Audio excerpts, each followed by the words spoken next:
আসসালামু আলাইকুম, স্বাগত জানাচ্ছি আরটিভি মধ্যাহ্নের সংবাদে। আপনাদের সঙ্গে আছি আমি মাফি রহমান।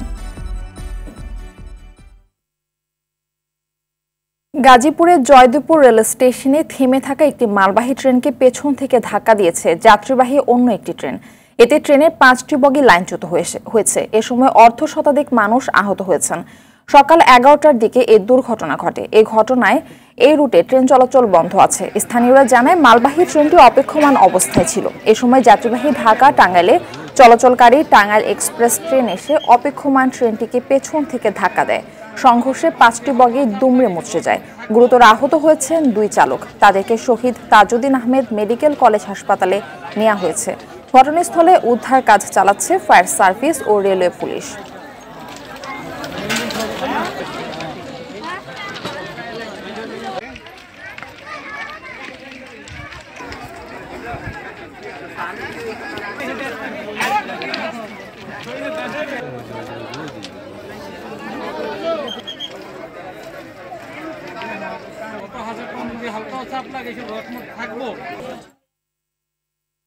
গাজীপুরে সড়ক দুর্ঘটনায় 2 জন নিহত হয়েছেন। ভোরে ঢাকা টাঙ্গাইল মহাসড়কের পল্লী বিদ্যুৎ এলাকায় দাঁড়িয়ে থাকা একটি ট্রাককে টাঙ্গাইলগামী একটি মুরগিবাহী পিকআপ ভ্যান ধাক্কা দেয়। এতে পিকআপের 2 হেলপার শামীম ও আব্দুল কাশেম গুরুতর আহত হয়। পরে তাদেরকে উদ্ধার করে উপজেলা স্বাস্থ্য কমপ্লেক্সে নিয়ে গেলে মৃত ঘোষণা করে চিকিৎসক। 2টি গাড়ি জব্দ করা হয়েছে।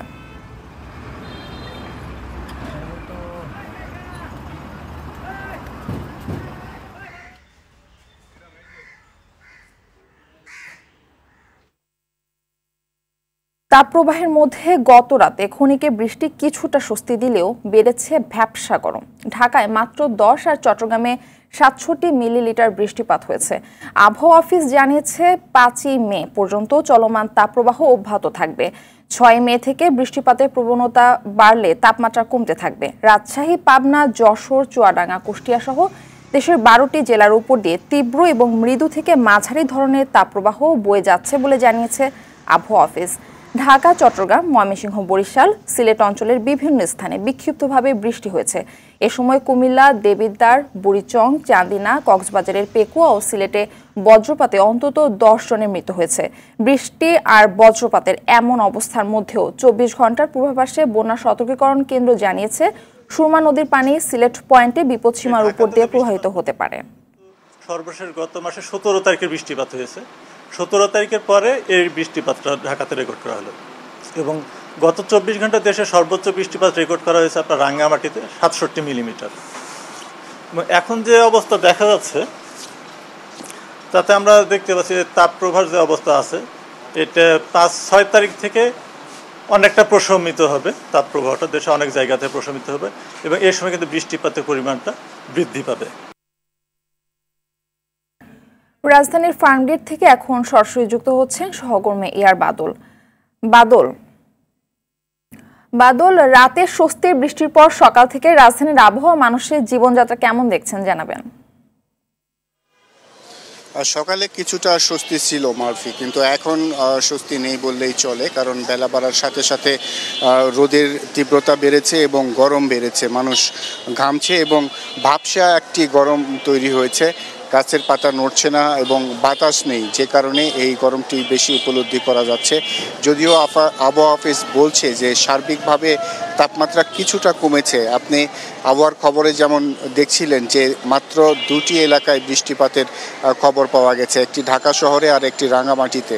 তো বিক্ষিপ্তভাবে কিছু কিছু এলাকায় এইভাবে বৃষ্টি হওয়ার কারণে তাপপ্রবাহের যে ধারাবাহিকতা রয়েছে সেটাতে তেমন একটি প্রভাব ফেলেনি, বরং ভাবসা গরম বেড়েছে এবং জনজীবনে নতুন করে একটি অস্বস্তি তৈরি হয়েছে। আবহাওয়াবিদ যেটি বলছিলেন যে 6 তারিখের পরে এই প্রবণতা কমবে, অর্থাৎ 6 তারিখ পর্যন্ত যে তীব্র তাপপ্রবাহ রয়েছে বিভিন্ন এলাকায়, আমরা যে আজকের তথ্য অনুযায়ী 12টি জেলায় এখনও তাপপ্রবাহ হচ্ছে, এটি 5 তারিখ পর্যন্ত অব্যাহত থাকবে। সুতরাং জনজীবন বেশ অতিষ্ঠ হয়ে উঠছে এবং সেই গরমের কারণে অনেকে অসুস্থ হয়ে পড়ছেন এবং সার্বিকভাবে স্বস্তি মিলেনি। কিছু দু একটি জায়গায় যদিও স্বস্তি মিলেছে। তো এই পরিস্থিতি, আবহাওয়ার এই পরিস্থিতি অব্যাহত থাকবে এবং রাজধানীতে আমরা যে চিত্র দেখতে পাচ্ছি, বিশেষ করে যারা খেটে খাওয়া মানুষ, যারা রোদে কাজ করতে বেরিয়েছেন, তারা বেশি ভোগান্তির মধ্যে রয়েছেন। চিকিৎসকরা রোদে একান্তই প্রয়োজন না হলে বের হওয়ার না পরামর্শ দিয়েছেন এবং রাস্তার পাশে যে খোলা শরবত আছে সেগুলো তারা না খাওয়ার পরামর্শ দিয়েছেন। তো এই ছিল আমার কাছে সর্বশেষ খবর। মারফি, অসংখ্য ধন্যবাদ আপনাকে। রাঙামাটির বাঘাইছড়ির দীঘিনালায় সড়কের 2 টিলা এলাকায় ভারী বৃষ্টিতে পাহাড় ধসে সড়কের উপর মাটি পড়ে বন্ধ রয়েছে সারা দেশের সঙ্গে যান চলাচল। বৃহস্পতিবার রাতে ভারী বৃষ্টির পর এই অবস্থা সৃষ্টি হয়েছে, ফলে সকাল থেকে সড়কের এ পথে বন্ধ রয়েছে যান চলাচল। বিষয়টি নিশ্চিত করে বাঘাইছড়ি উপজেলা নির্বাহী অফিসার শিরিন আক্তার জানান, ভারী বৃষ্টিতে পাহাড় ধসে এই সড়কে যান চলাচল বন্ধ আছে, তবে সেনাবাহিনী ও স্থানীয়দের উদ্যোগে মাটি সরানোর কাজ চলছে। কিছুক্ষণের মধ্যেই স্বাভাবিক হবে বলে জানান তিনি।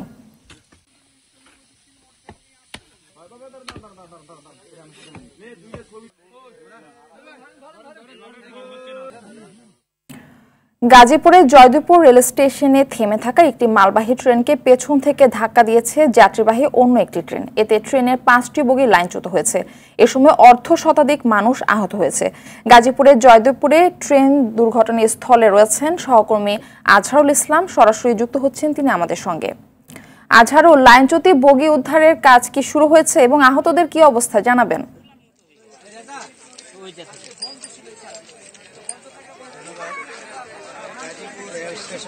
কমিউটার ট্রেন এবং ঢাকা থেকে আসা মালবাহী তেলবাহী ট্যাঙ্কার, এই দুইটি গাড়ির মুখোমুখি সংঘর্ষ হয় সকাল 11টার দিকে। সংঘর্ষ হওয়ার পর দুটি গাড়ির ড্রাইভারই আহত হয়। যাত্রী কম থাকায়, কমিউটার ট্রেনের যাত্রী কম থাকায় এই ট্রেনে যাত্রীদের কোনো ক্ষয়ক্ষতি হয়নি। শুধু ড্রাইভার ছিল, ড্রাইভারদের একজনের গুরুতর আহত আর আরেকজন অল্প আহত হয়েছে। মোট 3 জন আহত হয়েছে। আসলে মূলত ট্রেনে যাত্রী না থাকায় আপনার ওই আহতের সংখ্যা কম। এখানে যেভাবে ট্রেন সংঘর্ষ হয়েছে তাতে আহত কিন্তু অনেক বেশি হতো যদি ট্রেনে যাত্রী থাকতো। আসলে মূলত ট্রেনে যাত্রী না থাকার কারণেই কিন্তু এই আহত সংখ্যা কমেছে এবং এই আহতর সংখ্যা কম হওয়ার কারণে এখানে কিন্তু ওইরকম কান্নাকাটি নাই। শুধু উৎসুক জনতা, আশেপাশের জনতা, লোকজন তারা ভিড় করছে। ট্রেনের যাত্রীবাহী ট্রেন দুমড়ে মুচড়ে পড়েছে এবং তেলবাহী ট্রেনটি আসলে তার কোনো ক্ষতি হয়নি। যাত্রীবাহী ট্রেনের চাকা লাইনচ্যুত হয়ে গেছে এবং ট্রেন ভেঙে চুরে গেছে। এই ট্রেনের প্রায় 3 থেকে 5টি বগির মতো ক্ষয়ক্ষতি হয়েছে। তারা বাকি সব ঠিক আছে। ট্রেনের যে চাকাগুলো আছে এগুলা লাইন থেকে সরে গেছে এবং ভেঙে চুরে গেছে। তাছাড়া বর্তমানে উদ্ধারকারী ট্রেন কিন্তু এখনো ঢাকা থেকে আসেনি। তাদের যে কর্মকর্তা আছে তারা কিন্তু এসেছে, তারা দেখছে কি করা যায়, কিভাবে উদ্ধার করা যায়। দুইটি গাজীপুর থেকে ঢাকা যে 2টি লাইন আছে, এই লাইনের পশ্চিম পাশের যে লাইনটি মানে 2 নম্বর লাইনটি দিয়েই ট্রেনটি আসছিল। আবার তেলবাহী ট্রেনটিও কিন্তু ওই 2 নম্বর লাইনেই ছিল। এই এক লাইনে 2টি গাড়ি থাকার কারণে এই মুখোমুখি সংঘর্ষ হয় বলে জানিয়েছেন কর্মকর্তারা। তবে এবারে ক্ষয়ক্ষতি থেকে ট্রেন কিন্তু রক্ষা পেল। বড় ধরনের যাত্রী নিহত থেকে ট্রেনের। আজহার, আপনি আমাদের সঙ্গেই থাকুন, আপনাকে অসংখ্য ধন্যবাদ। অতি উত্তাপ মুরগির বাজার মাত্র একদিনের ব্যবধানে কেজিতে বেড়েছে 20 টাকা। গতকাল প্রতি কেজি ব্রয়লার মুরগি বিক্রি হতো 180 থেকে 190 টাকায়, আজ বিক্রি হচ্ছে 200 থেকে 210 টাকায়। একই হারে বেড়েছে সোনালিকা মুরগির দামও 350 টাকা থেকে বেড়ে দাম উঠেছে 380 টাকায়। এদিকে চালের সরবরাহ বাড়ায় 3 টাকা কমে বিয়ার 28 বিক্রি হচ্ছে 52 টাকায় আর মিনিকেট বিক্রি হচ্ছে 70 টাকা কেজি দরে। মুগ ডাল, চিনি, আটা ও ময়দার দামও কমেছে বেশ খানিকটা। 50 থেকে 60 টাকার মধ্যে বিক্রি হচ্ছে বেশিরভাগ সবজি। এই মুহূর্তে কারণ বাজারে আছেন সহকর্মী সেলিম মালিক, সরাসরি তিনি আমাদের সঙ্গে যুক্ত হচ্ছেন। সেলিম, জানাবেন যে বাজার দর নিয়ে কি বলছেন ক্রেতা বিক্রেতারা? মারফি, আপনি জানেন যে গত 2 সপ্তাহ কিন্তু তীব্র দাবদাহ চলেছে প্রকৃতিতে। গতকাল কিছু বৃষ্টিতে কিন্তু প্রকৃতির বেশ স্বস্তি ফিরেছে, তবে এই স্বস্তি কিন্তু মুরগি বাজারে অস্বস্তি ফেলেছে বা মুরগি বাজার অস্বস্তি ভর করেছে বলা যেতে পারে মুরগি বাজার। কারণ এই একদিনের ব্যবধানে মুরগির দাম কিন্তু কেজিতে 20 টাকা বেড়েছে। আসলে কত বেড়েছে এবং কি পরিস্থিতি আমি ব্যবসায়ীর কাছে জানার চেষ্টা করব। আপনি বলবেন যে কোন মুরগির দাম কত বেড়েছে এবং বাড়ার কারণটা কি? আজকে আপনার ব্রয়লার চলতেছে 210 টাকা, পাকিস্তানি চলতেছে 380 টাকা। বাড়ার কারণটা হলো কি, আপনার কিছুদিন থেকে প্রচণ্ড গরমের কারণে খামারিদের মুরগিটা তারা অ্যাভেলেবেল ছেড়া দিয়ে দিছে, নাহলে খামারে মরে যাইতেছে। এই কারণে খামারিরা খালি করে লাইতেছে। তারপরে যে গরমের কারণে তারা বাচ্চা উঠানো বন্ধ করে দিছে। এই সংকটের কারণে মনে করেন আপনার পার কেজিতে 20 টাকা বাইরে গেল গা। বৃষ্টিটা হওয়ার পরে মনে করেন স্বস্তি পাওয়ার পরে পার কেজিতে 20 টাকা বাইরে গেল গা। ধন্যবাদ। আসলে এই বৃষ্টির কারণে বলা যেতে পারে যে খামারিরা কিন্তু আবার তাদের মুরগি কিন্তু খামারে স্টক করা শুরু করেছে এবং এই কারণে কিন্তু বাজারের সরবরাহটা কিছুটা কমেছে বলে দাবি করছেন ব্যবসায়ীরা। এদিকে কিন্তু বৈশাখের মৌসুম শুরু হয়েছে এবং বাজারে কিন্তু নতুন চাল আসতে শুরু করেছে এবং এর প্রভাবে আমরা দেখতে পাচ্ছি BR28 এবং মিনিকেট চালে 2 থেকে 3 টাকা পর্যন্ত কমেছে। তবে মশলার দাম কিন্তু বেশ খানিকটা বেড়েছে। আপনি জানেন যে কুরবানি ঈদ কিন্তু আর প্রায় 2 মাস বাকি রয়েছে। এই 2 মাস আগে কিন্তু মশলার দাম বেড়ে প্রায় 1000 টাকার উপরে মশলার দাম বেড়েছে। যেমন এলাচ কিন্তু গত কয়েকদিন আগে আমরা বিক্রি হতে দেখেছি 1700 থেকে 1800 টাকা, এখন বিক্রি হচ্ছে সেটি 3200 টাকা কেজি দরে। এছাড়া শুধু কিছু স্বস্তি পাওয়া যাবে সবজির বাজারে। সবজির দাম কিন্তু এখনও অনেকখানি কম, যদিও গরমের সবজি চলে এসছে এবং অন্যান্য এবং স্বাভাবিক সময়ের যে সবজিগুলো থাকে সেগুলো কিন্তু 40 থেকে 60 টাকার মধ্যে বিক্রি হচ্ছে বলে আমরা বাজারে দেখেছি। তো মারফি, এই ছিল আমার কাছে চলতি সপ্তাহের বাজার দরের হালচাল। জি, অসংখ্য ধন্যবাদ আপনাকে। খেলার খবর, বাংলাদেশ জিম্বাবুয়ে সিরিজ প্রসঙ্গ। 5 ম্যাচ সিরিজের প্রথম টি20তে মুখোমুখি হচ্ছে আজ। চট্টগ্রামের জহুর আহমেদ চৌধুরী স্টেডিয়ামে ম্যাচটি শুরু হবে সন্ধ্যা 6টায়। জিম্বাবুয়ের বিপক্ষে এই সিরিজটিতে কাগজে কলমে টি20 বিশ্বকাপের প্রস্তুতি শুরু করছে বাংলাদেশ। জিম্বাবুয়ের বিপক্ষে টি20 ফরম্যাটে 20 দেখায় 13 জয় টাইগারদের। অতীত পরিসংখ্যানকে পুঁজি করে ঘরের মাঠে সিরিজের প্রথম 5টা ম্যাচটি জয় পেতে চায় নাজমুল শান্তর দল। আর বাংলাদেশের বিপক্ষে এই সিরিজটা জয় দিয়ে শুরু করতে চায় বিশ্বকাপে জায়গা না পাওয়া জিম্বাবুয়ে। চট্টগ্রাম থেকে সরাসরি যুক্ত হচ্ছেন সহকর্মী মাহফুজুল ইসলাম। মাহফুজ, ম্যাচ ঘিরে চট্টগ্রামবাসীর আগ্রহ কেমন দেখছেন জানাবেন।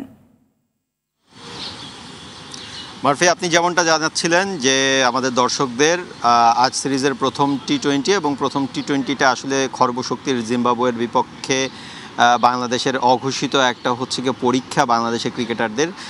সেই বিশ্বকাপের আগে বাংলাদেশের এই যেই একটা ছোট দলের বিপক্ষে বড় একটা সিরিজটা বড় হয়ে ওঠার অন্যতম কারণ হচ্ছে গিয়ে বিশ্বকাপের স্কোয়াডটা কেমন হবে সেটির বিষয়ে একটা ধারণা পাওয়া। সেই একটা সিরিজ নিয়ে বাংলাদেশের এই চট্টগ্রামের মানুষের যে আগ্রহের কথা বলছিলেন, এই এমএএস স্টেডিয়ামের এখানে এটি হচ্ছে কি একটা টিকিট কাউন্টার। এই টিকিট যে দুটি টিকিট কাউন্টারের একটি টিকিট কাউন্টার, এই টিকিট কাউন্টারের মধ্যে আপনারা দেখতে পাচ্ছেন মোটামুটিভাবে ফাঁকা টিকিট কাউন্টার। কয়েকজন টিকিট কেটেছেন, একটু টিকিটটা যদি দেখাতেন। কত টাকা টিকিট? 300 টাকা। 300 টাকা।